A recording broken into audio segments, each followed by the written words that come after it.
Sebagai sarana untuk menumbuhkan semangat keagamaan serta senantiasa meningkatkan keimanan dan ketakwaan, pemerintah Kabupaten Hulu Sungai Selatan kembali menggelar pengajian rutin bulanan, bertempat di Pendopo Bupati, Kandangan.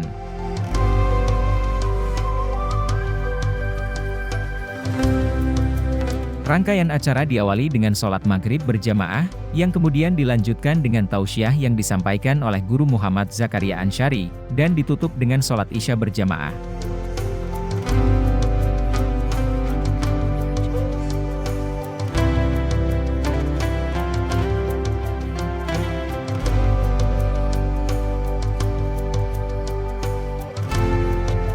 أعوذ بالله من الشيطان الرجيم بسم الله الرحمن الرحيم الحمد لله الذي أنعم علينا بنعمة الإيمان والإسلام والصلاة والسلام على سيدنا محمد خير الأنام وعلى آله وأصحابه وأتباعه وذرياته الكرام أما بعد سبحانك لا علم لنا إلا ما علمتنا إنك أنت العليم الحكيم لا حول ولا قوة إلا بالله لا حول ولا قوة إلا بالله لا حول ولا قوة إلا بالله العلي العظيم رب اشرح لي صدري ويسر لي أمري واحلل عقدة من لساني يفقهوا قولي فقد قال الله تعالى في القرآن العظيم وهو أصدق القائلين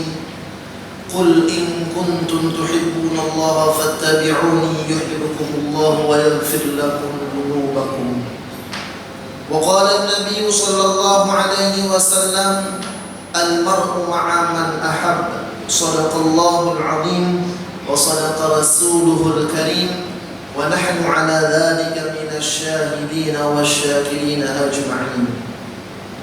Yang sama-sama kita muliakan para alim ulama, guru-guru agama, yang sama-sama kita hormati ayahanda Bapak Bupati beserta ibunda, yang sama-sama kita hormati Bapak Sekda beserta ibunda, dan seluruh staf dan asisten, seluruh pejabat pemerintah Kabupaten Hulu Sungai Selatan yang dirahmati oleh Allah Subhanahu wa Ta'ala.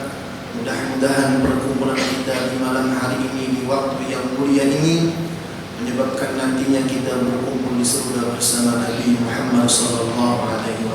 Amin ya rabbal alamin. Alhamdulillah, thumma alhamdulillah ma'a syukrillah. Segala puji dan syukur milik Allah Subhanahu wa Ta'ala yang telah memberikan kita taufik hidayah dan inayahnya sehingga kita bisa berkumpul bersama menunaikan kewajiban kita kepada Allah Subhanahu wa Ta'ala, melaksanakan sholat maghrib berjamaah sekaligus baca wiridan dan dilanjutkan dengan kajian bulanan, dan kita menanti datangnya waktu isya dan kita berniat bersama untuk mengerjakannya dalam keadaan berjamaah. Salawat dan salam marilah selalu kita ucapkan kehadiran junjungan kita Nabi besar Muhammad sallallahu alaihi wasallam beserta para sahabat, kerabat, pengikut dzurriyyat beliau sampai hari kiamat, yang mana dengan berkah beliau kita dijadikan oleh Allah Subhanahu wa Ta'ala sebagai sebaik-baik umat. Dan sebelum ulun mengisi acara pada kesempatan kali ini, terlebih dulu ulun banyak-banyak ampun maaf, tahalal, muqaddah, lawan pian-pian martaat, wabil khusus dengan ayahanda Bapak Bupati, dan Allah mengabulkan semua hajat sidin sekeluarga dunia wal akhirah. Kalau nantinya dalam penyampaian ulun, tingkah ulun ada yang kurang berkenan di hati sampian-sampian bawaan, jadi berilaan berdahulu. Ujar akan-akan di negara jom berdahulu. Karena kita berkumpul di sini adalah anugerah yang luar biasa. Tidak sembarangan orang ditakdirkan oleh Allah bisa menggunakan menggunakan dan mengisi waktu-waktu yang mustajab, waktu-waktu yang mulia dan dimuliakan oleh Allah untuk mengisinya dengan ibadah. Al-Imam Ghazali dan para ulama-ulama lain menerangkan, min alamatis sa'adah, daripada tanda atau ciri orang-orang itu bakal beruntung dunia dan akhirat, adalah orang-orang yang bisa dan mampu menggunakan waktu, hari, detik, jam, dan minggu dan bulan-bulan yang dimuliakan oleh Allah, yang ia isi dengan ibadah kepada Allah. Jadi kalau orang yang mampu melakukan ibadah di waktu yang Allah Ta'ala istimewakan, itu tanda orang mulia, tanda orang beruntung, tanda orang ahli surga. Mudah-mudahan kita ke surga bertahan. Amin. Pak, Bu, Anda kalau masuk surga, Anda mati bang dulu. Wafat dulu lah. Masya Allah, Anda bertahan. Dan tanda min alamati syaqawah, tanda orang celaka di waktu nang mulia, di jam-jam nang mulia, di hari-hari yang mulia, di minggu-minggu yang mulia dan bulan-bulan mulia, inya menggawi maksiat, itu tanda orang celaka. Maka di dalam 1 tahun Allah Subhanahu wa ta'ala memberikan ada bulan yang mulia, syahrul Ramadan wa syahrul hurum. Di dalam 1 bulan Allah adakan 1 minggu atau hari yang mulia, Sayyidul Ayyam, Yaumul Jum'ah, hari Jumat dan malam Jumat. Nah, ini kita harus hati-hati. Orang-orang non-muslim maulah sekira anak-anak orang Islam itu jangan malam menggunakan waktu desain beribadah, karena kan zaman dahulu bila malam Jumat orang tadarusan, orang turunan, orang bertakliman, lalu orang-orang tadi nang kada bertanggung jawab tadi maulah sekira umat Islam ini takutan diulahnya pilih malam Jumat Kliwon. Nang dianggap malam Jumat itu angker serang malamnya keluar hantu. Padahal hantu itu hantu kededet secara dan diulah-ulah orang dalam 1 minggu. Makanya ampun maaf, orang beromantisan 2 lagi bini yang paling abdel malam Sabtu, malam Jumat kan malam Jumat, indah malam Jumat malam malam Jumat malam Sabtu, ya kan? Setelah malam Jumat martabahnya pahala yang mengenali kan malam Senayan. Malam Senayan malam ini malam Kamis, dia Masya Allah lawan ibu, lawan bini, Masya Allah, tabarakallah, malam yang luar biasa. Kemudian ada jam-jamnya, dan diantaranya termasuk jam yang istimewa al-waktu ma bainal maghrib wal isya, waktu antara maghrib dan isya. Makanya orang-orang bahari mendidik anak-anak mereka bila imbah maghrib aja disuruh kanakan jangan lagi berjalanan, sampai ada kata-kata di kampung orangnya, nak boleh maghrib, hayam haji boleh maghrib, sampai dibiasakan kayak itu. Artinya apa? Begitu istimewanya malam waktu antara maghrib dan isya.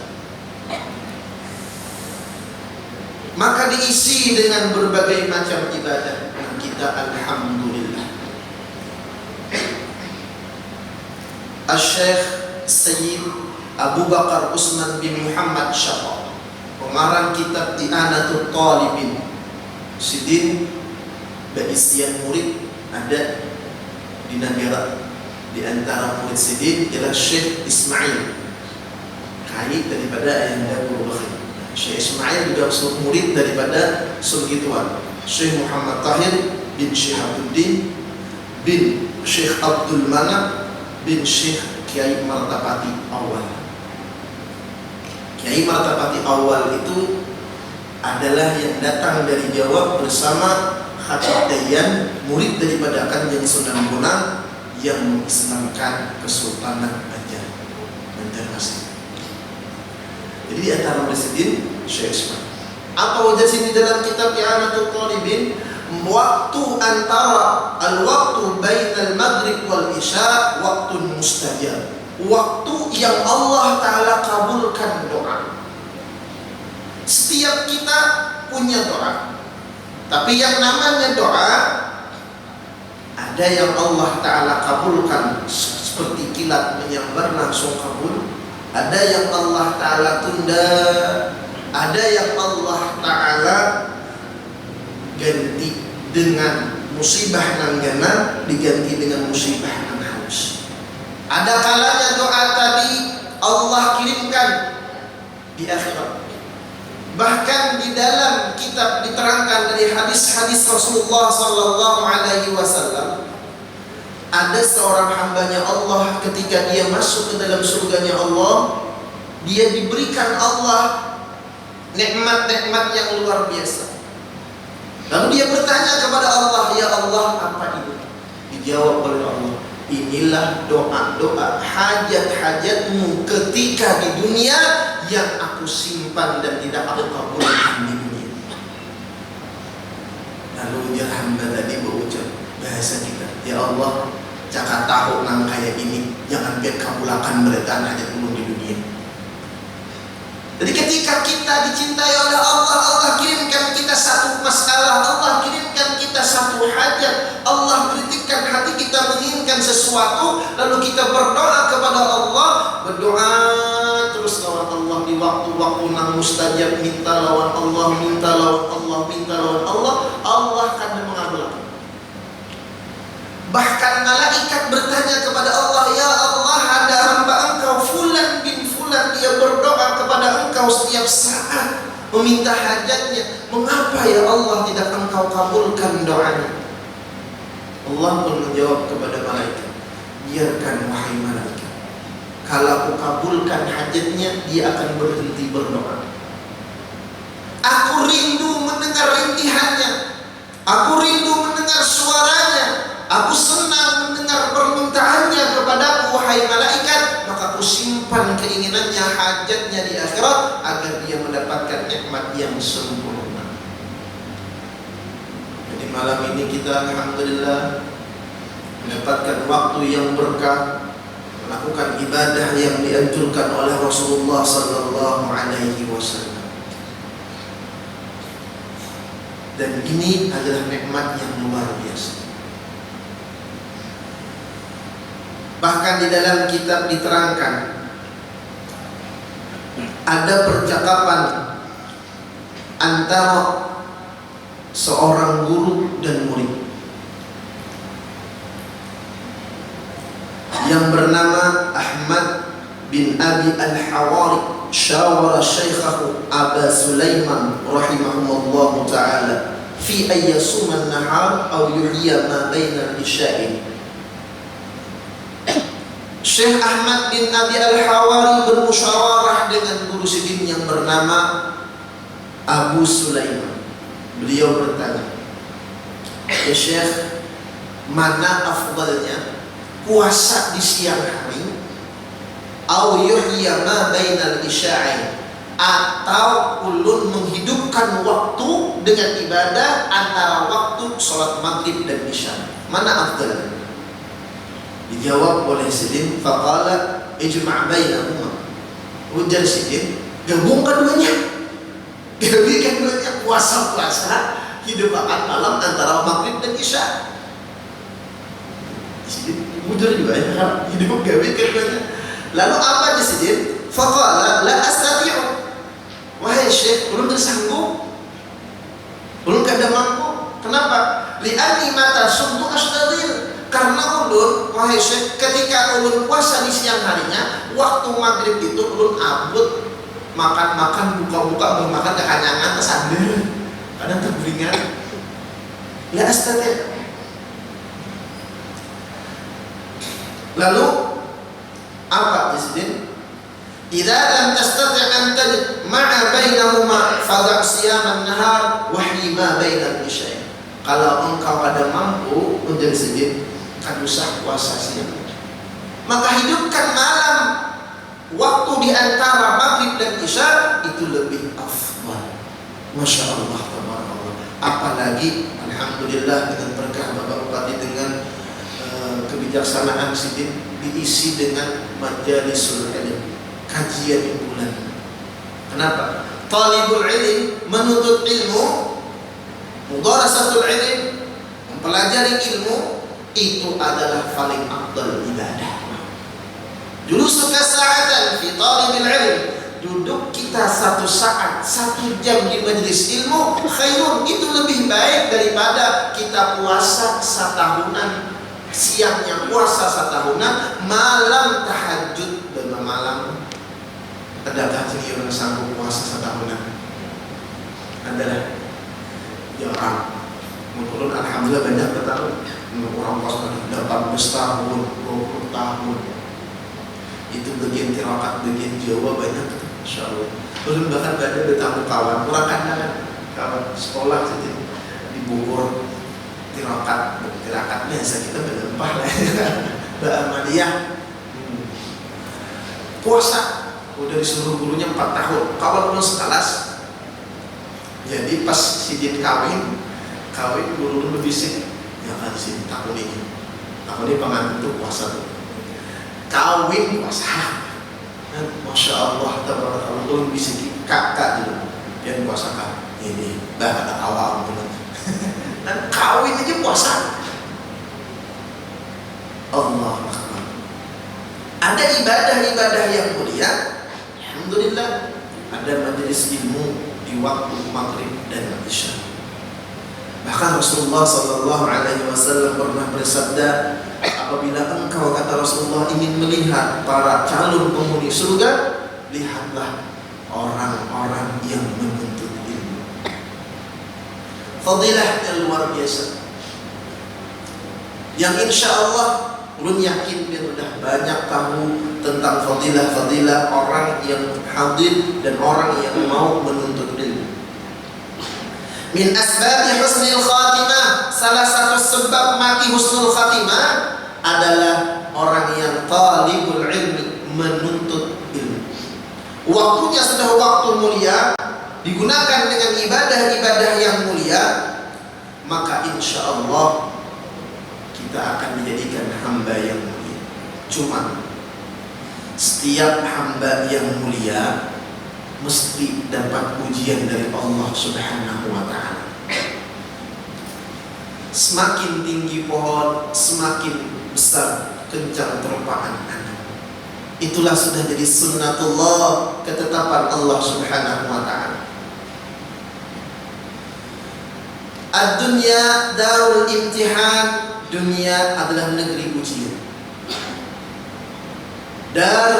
Darul masaib, negeri musibah.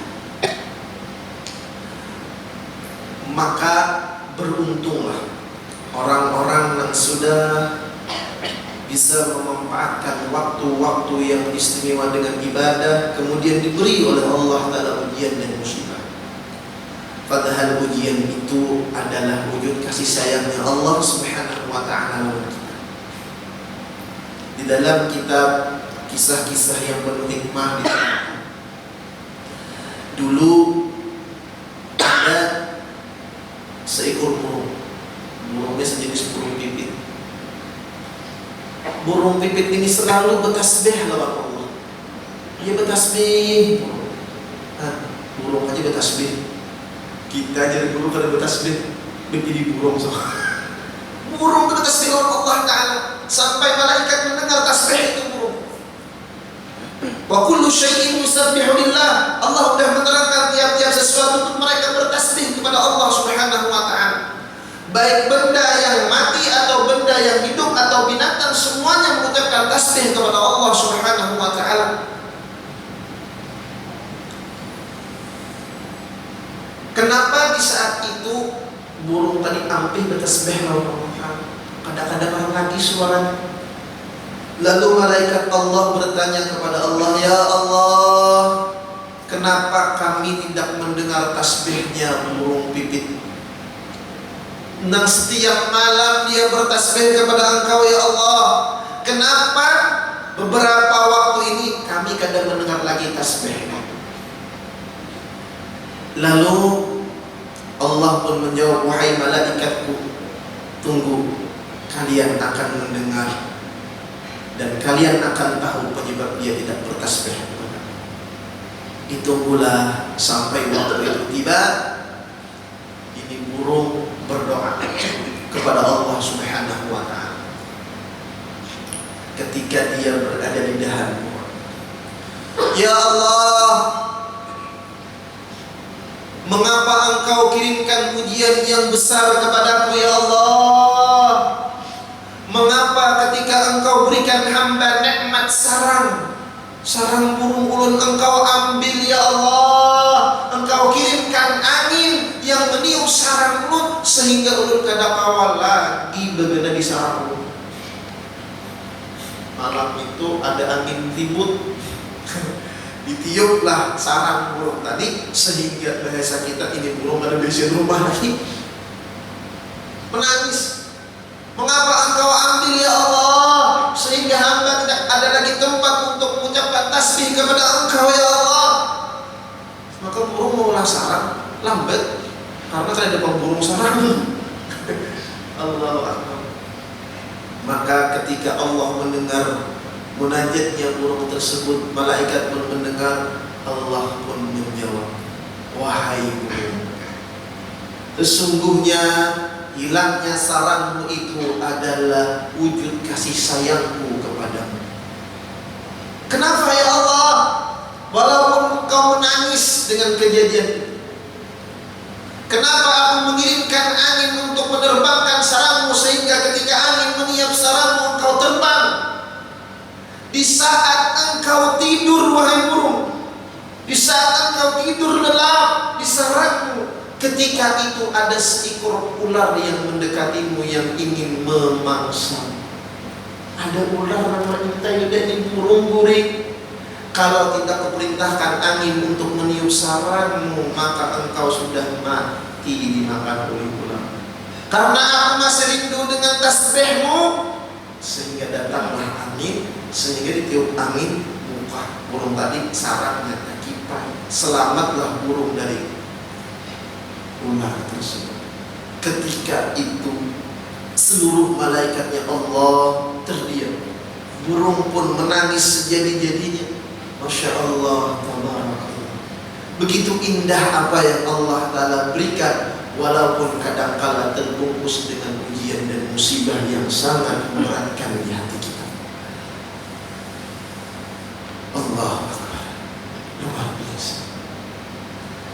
Maka kita ketika sudah dekat dengan Allah Subhanahu wa ta'ala, ketika kita sudah menjadi hamba-hamba yang dipilih oleh Allah Subhanahu wa ta'ala, ada satu yang harus kita perhatikan. Sebagaimana Rasulullah sallallahu alaihi wasallam diperintahkan oleh Allah, fastaqim kama umirta. Ya Muhammad, istiqamahlah engkau sebagaimana engkau diperintahkan oleh Allah Subhanahu wa ta'ala. Kita kadang-kadang melakukan ibadah musim-musiman. Di saat orang ibadah ini ramu kita umpat, di saat itu berlalu kita ambil. Maka istiqamah. Maka ujar guru ulun, sebuting barang di sini ada amaliyah yang harus kita jaga agar selalu itu istiqamah. Walau qalilan khairul a'mal adwamuha wa in qalla. Sebaik-baik amal ibadah adwamuha, nah rutin dan istiqamah, wa in qalla, walaupun amal itu sedikit. Rasulullah sallallahu alaihi wasallam beliau istiqamah dalam keimanan. Beliau istiqamah dalam ibadah. Beliau istiqamah dalam perjuangan. Maka Allah menerangkan, qul in kuntum tuhibbunallaha fattabi'uni yuhibbukumullah wa yaghfir lakum dzunubakum. Katakan olehmu ya Muhammad, jikalau kalian mencintai Allah, fattabi'uni, ikuti aku. Ini tafsir ulama-ulama ahli fikih. Ada tafsir ulama-ulama tasawuf. Fattabi'uni fashhiduni. Pandang aku, kata Rasulullah, dengan pandangan batiniyah. dengan pandangan musyahadah. Apa itu pandangan kita dengan Rasulullah sallallahu alaihi wasallam? Pandangan orang-orang ahli tasawuf bisa dengan dua jalan. Pertama, dengan jalan tauhid. Jalbul ulun dengan jalan tauhid. Jalan tauhid ini yang harus kita amaliakan agar kita jangan terhijab dengan diri kita. Karena kita sekarang alhamdulillah sudah bawa pian istiqamah, pian melakukan ibadah-ibadah yang luar biasa, masya Allah, tabarakallah. Lalu bagaimana sekira ibadah kita ini jangan sia-sia dengan cara musyahadah. Guru ulun dulu belajar di sini. Sidin ambil tangannya di sini. Coba di sini kita perhatikan dari nang halus sampai nang genak. Ini tangan di sini. Tangan ini secara zahir kita lihat ini nang bergerak. Padahal jadi guru tangan ini menyahut kada aku nang bergerak. Siapa? Hati nang menurut. Karena hati kita kada menurut dia sudah. Hati mendengar bahwa hati nang menyuruh menyahut pulang nih hati. Ujar hati, kada aku nang menyuruh. Siapa?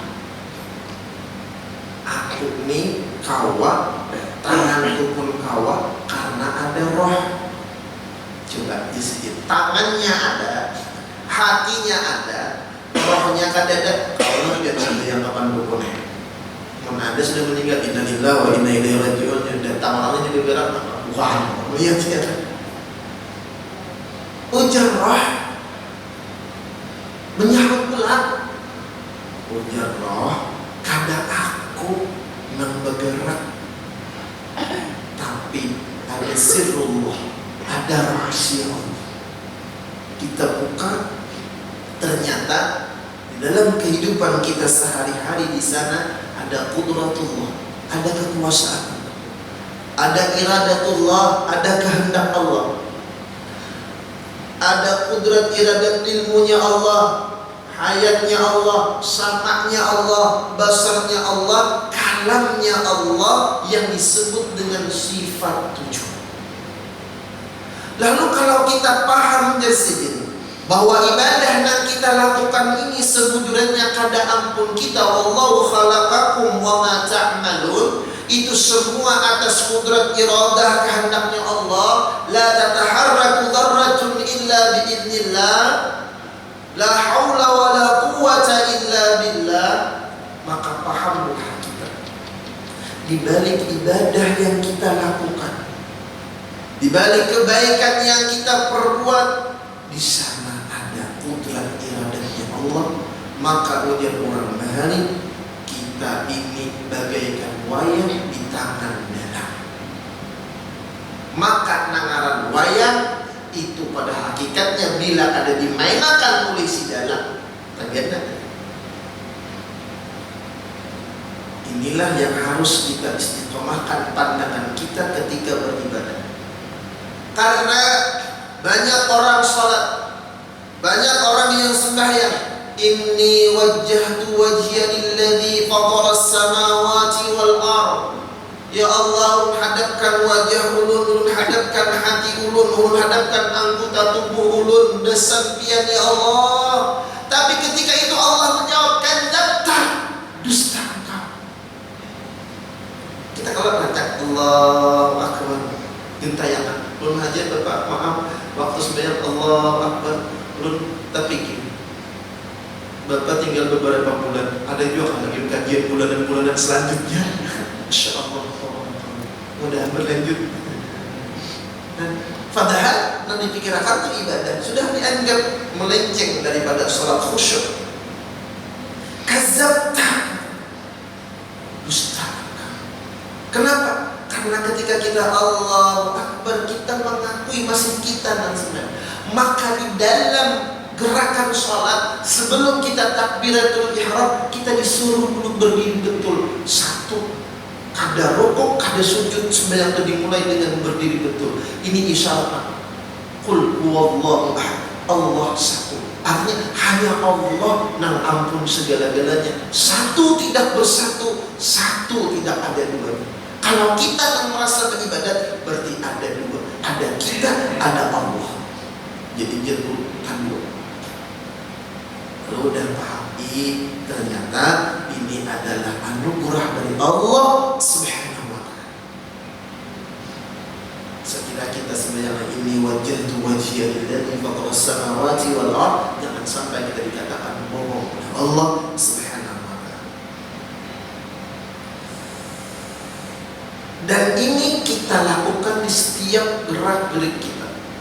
Maka orang yang ahli tasawuf, zahir mereka sudah dihiasi dengan ibadah, batin mereka ingat kepada Allah. Orang yang ahli tasawuf ketika bangun guring, ma fa'alallahu bi, apa yang bakal Allah Ta'ala perbuat dengan. Ini orang ahli tasawuf.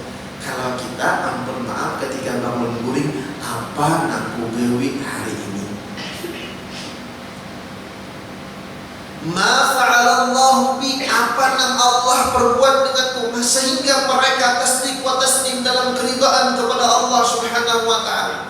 Jikalau mereka melakukan ibadah, mereka paham hadhihi minnatun minallah, ini nikmat anugerah dari Allah. Kalau mereka melakukan maksiat, mereka ingat Allah perintahkan aku untuk taubat, lalu mereka mengucapkan astagfirullah. Ketika mereka diberikan Allah Ta'ala kesehatan, hadhihi minallah, ini kesehatan juga dari Allah, sehingga mereka bersyukur kepada Allah. Ketika mereka dapat ujian bala musibah, yang mereka pandang bukan musibahnya, bukan zat musibahnya, yang mereka pandang nang menjulungi musibahnya dan hakikat di balik musibah. Karena yang menjulung Allah. Jadi guru Bahari memisahi kami waktu belajar kayak ini di sini, ada orang berduaan di sini, dikibit oleh bebiniannya, betapa kok dipulas sampai habang tangan, aduh akai dia lagi, ujarnya sakitlah yang kada dia naik padahal habang, ya ibu sayang-sayangan. Nah, ketika kita lawan Allah Ta'ala, benar-benar cinta kita diuji oleh Allah. Ketika Allah mengirimkan satu masalah, musibah, ujian kepada kita, mampukah kita menerima dengan lapang dada, ridha kepada Allah? Radhiyallahu anhum, harusnya kita dulu ridha kepada Allah, wardu'an, dan mereka ridha kepada Allah. Radhiyallahu anhum, Allah ridha kepada kita dan mereka ridha kepada Allah. Bagaimana kita hendak mendapatkan keridhaan dari Allah, sedangkan kita sendiri kada ridha dengan takdir yang Allah Ta'ala beri lawan kita? Maka bersyukurlah kita kepada Allah di waktu yang mulia ini, berkumpul dengan orang-orang yang saleh, melakukan ibadah-ibadah yang luar biasa, mendekatkan diri kepada Allah Subhanahu wa ta'ala. Ini anugerah dari Allah, tinggal kita menjaga adabun ma'allah, adab kita kepada Allah Subhanahu wa ta'ala. Nah, ini dia guru dalam tauhid. Lalu sudah paham, bisa di sini kadang kita ingat, kadang lupa. Nah, lagi manusia sumiyal insan bil insan dinisyani, dingarani manusia itu dengan insan karena manusia itu tempat mahalul khata'i wal nisyan, tempat salah dan lupa. Lalu ada seorang ulama bertanya kepada Syekh, ya Syekh, kami sudah berusaha untuk tidak lupa dengan Allah, kami sudah berusaha untuk tidak melakukan maksiat kepada Allah, tapi kenapa gerangan kami kadang melakukan maksiat dan lupa kepada Allah Subhanahu. Apa jawaban Syekh tersebut? Lupanya kita, lupanya engkau, maksiatnya engkau menunjukkan bahwa engkau adalah seorang hamba yang punya Tuhan Allah. Maksiatnya kita, lupanya kita dengan Allah, itu menunjukkan bahwa kita jangan merasa sombong. Karena kadang-kala maksiatun awrasat dillan wa iftikhar wa iftiqaran. Maksiat yang menyebabkan hati kita merasa hina dan malu kepada Allah, khairun, itu lebih baik min ta'atin, daripada ketaatan, aurathat izzat wastikbaran, taat yang maulah kita merasa bangga, mulia, merasa hebat dari orang lain. Kenapa merasa hebat itu timbul? Karena lupa mengembalikan bahwa ibadat itu adalah dari kudrat iradah inayahnya Allah Subhanahu wa ta'ala. Insyaallah. Kenapa udah membahas tasawuf ini? Karena tasawuf ini adalah ilmu yang sangat mulia. Karena jadi ulun, namun kita masih belum kawal mengembalikan perasaan dan ingatan kita lawan Allah, sebesar apapun ibadah kita itu ditolak oleh Allah. Kenapa? Karena kita mengambil haknya Allah Subhanahu wa ta'ala. Iblis celaka karena merasa mulia dari Adam. Iblis celaka padahal ribuan tahun ibadah. 80.000 tahun iblis jadi khatib, 80.000 tahun iblis jadi guru, 80.000 tahun iblis beribadah kepada Allah. Hancur ibadah iblis hanya satu, karena ana khairu minhu. Iblis lupa dia kawal beribadah itu atas pertolongan Allah. Iblis lupa bahwa Adam itu mulia, Allah yang memuliakan walaupun Adam terduli. Masya Allah. Maka jangan sampai itu terjadi lawan kita. Iblis yang sudah di surga, iblis yang sudah di surga beribadah lama kepada Allah Subhanahu wa ta'ala, diusir oleh Allah, dilaknat oleh Allah. Hanya satu penyakitnya. Apa? Penyakit hati. Ana khairum minhu, aku lebih baik daripada Adam. Na'udzubillah, na'udzubillah. Maka wajar guru bahari hilang akan jadi sedikit berhala di dalam diri. Kayak apa? Dulu guru hilang akan berhala. Mungkin kami sini masih merasa mencungkung, masih merasa beisian kudrat, iradat, kehendak dan lain-lain. Jadi sedikit berarti engkau telah merebut haknya Allah, sama kayak berhala dijadikan Tuhan, padahal Tuhan itu hanya Allah Subhanahu wa ta'ala. Maka hilangkan itu, kembalikan semuanya kepada Allah. La haula wa la quwata illa billah. Makanya ketika kita hendak sembahyang, kita dimulai dengan berdiri tegak, imbah berdiri betul. Ini sini apa? Diangkat Allahu Akbar. Tangan kita angkat keduanya di sini. Bila orang angkat tangan, tandanya apa di sini? Orang bakal lahir angkat tangan, tandanya menyerah, tandanya lemah, tandanya kada kau apa-apa lagi. Disitulah kita paham di sini. Allahu Akbar. Lapasnya pun Allahu Akbar. Allah yang maha besar, besar segala-galanya, besar semuanya. Kehendak Allah, kekuasaan Allah, semuanya. Berarti papalingan kita ini kada ada napa-napanya. Allahu Akbar.